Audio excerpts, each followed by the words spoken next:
Hey y'all, here we have the native pawpaw number 2. This is a perfect example of flower in different stages. This is a very young flower, and there's a mature one, and that one looks like it's been pollinated, and it's got little fruit on it. So hopefully this tree has lots of fruit because it has lots of flowers. So we're looking to have a good year, a good pawpaw year, especially from these mature trees with all the blooms and flowers. It's looking really, really good.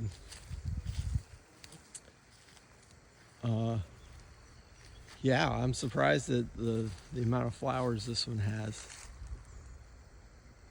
I think it has more than the native pawpaw number 1.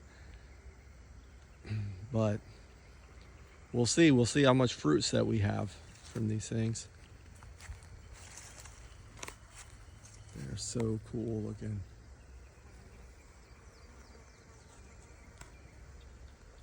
All right, see ya next month.